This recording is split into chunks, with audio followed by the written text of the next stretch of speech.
Paano di ma-stress sa pagre-reels? Sa totoo lang ngayon, usong-uso talaga itong reels, live, and pagpo-post ng longer videos. Bakit?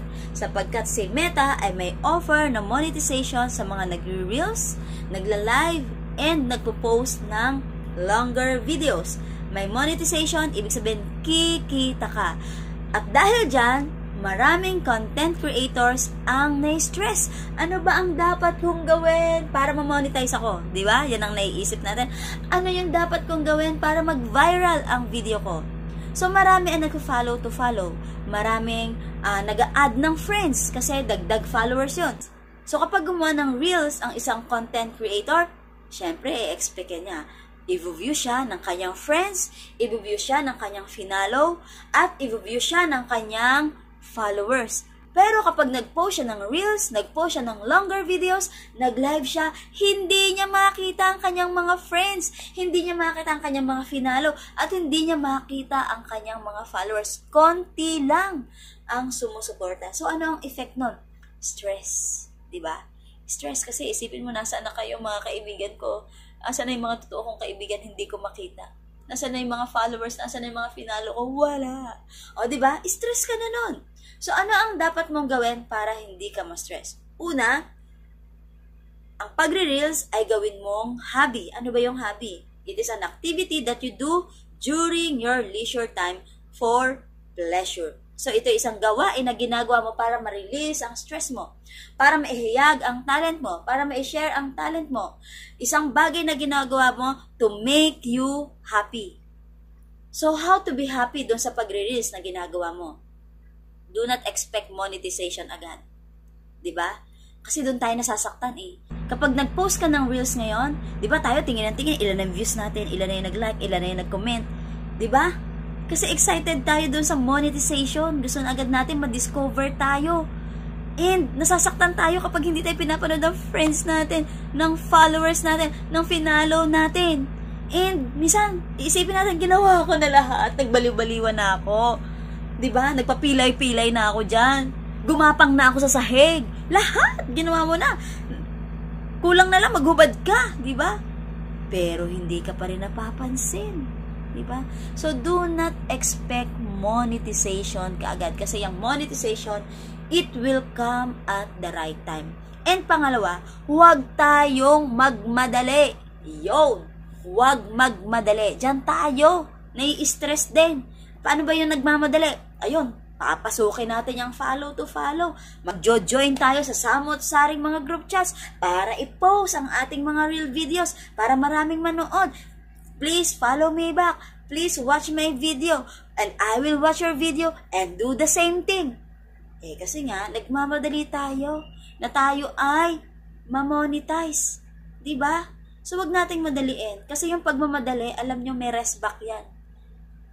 Pag hindi natin na-meet yung 60k minute views, nako, tapos nag-follow to follow, tapos ang sipag mo mag-send ng mga video sa group chat, at pa-post-post ka ng mga video sa may walls, ay nako, ang laki ng mawawala sa'yo.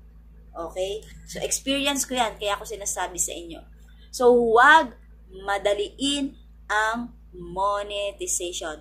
Step by step. Yung sinasabi nating organic. Diba? Kung may magpa-follow sa'yo through your video na encouraging, informative, entertainment, funny, diba?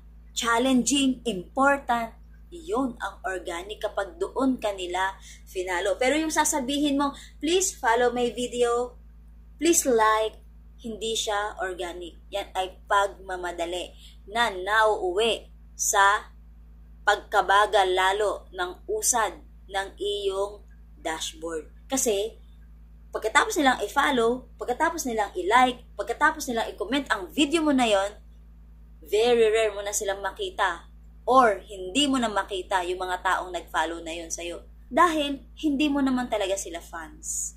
Hindi mo naman talaga sila organic or genuine followers, likers, and sharers. Noon lang yon. Noong shinare mo yung video sa group chat and sa wall ng may walls. Kaya, huwag magmadali. Step by step dapat. And lastly, paano tayo hindi ma-stress sa reels? prioritize what is to be prioritized. Okay? Kung ikaw ay nagtatrabaho, magtrabaho ka. Yung reels, mag-set ka lang ng time for reels. Kung ikaw ay nag-aaral, nagre-reels ka, mag-aral ka muna bago ka mag-reels. Kung ikaw ay isang ina, tapos nagre-reels ka, itapusin mo muna lahat ng responsibility mo sa pamilya mo bago ka mag-reels para hindi ka mapalayas ng asawa mo sa inyong bahay. Diba? Para hindi naman mukhang napabayaan yung anak at asawa mo dahil sa kare-reels mo. Diba? And lastly, para hindi tayo ma-stress sa pagre-reels, mag-self-realization ka. Bakit mo ginagawa ang pagre-reels? Para kanino ka ba nagre-reels? Para kanino ka ba nagla-live? Para kanino ka ba nagpo-post ng longer videos? Ano ba yung purpose mo? So yun. Yun yung mga natutunan ko dito sa pagre-reels. Ni-stress din ako. Lalo na nung si Meta nagbabawas ng views. Ayoko nang mag-reels. Ayoko na. Feeling ko na apektuhan ang mental health ko. And affected din talaga yung pag-aaral ko kasi hindi ko nagawa ang thesis ko. Ayun. Kaya na-share ko yung prioritize what is to be prioritized. Okay? Maraming nadidelay na gawain. Dahil hindi naging hobby ang pagre-reels. Sabi nila, kapag nagre-reels ka, nagtatrabaho ka rin kay Meta. But you know, meron tayong mas naunang trabaho. Mas dapat na i-priority trabaho sa buhay. Dahil ang pagiging success natin kay Meta ay by chance lang. Diba? Ang dami niyang bawal, ang dami niyang restrictions. Paano kapag trabaho ka ng trabaho kay Meta tapos na-restrict ka naman? Tapos yung profile mo, not recommendable. Di uuwi kang luhaan. Pero kung ginawa mo lang siyang hobby, recommendable or not recommendable, restricted ka man, wala lang yun. Makakapag-go forward ka without any hurt in your heart. So, make real as your hobby. Huwag magmadali sa monetization. Prioritize what is to be prioritized. And magkaroon ka ng self-realization. Okay? Sana makatulong ang video na ito sa mga content creator na katulad ko, lalo na sa small content creator na katulad ko. Okay, magpadala sa stress. Reels lang yan. Okay? Darating yung time na magwa-viral ang video natin. Hindi natin alam kung ano yun. Hindi natin sasadyain kung ano yun. Just take your time and enjoy doing video. Basta healthy, informative, entertaining, and healthy sa pagkatao mo. God bless us all.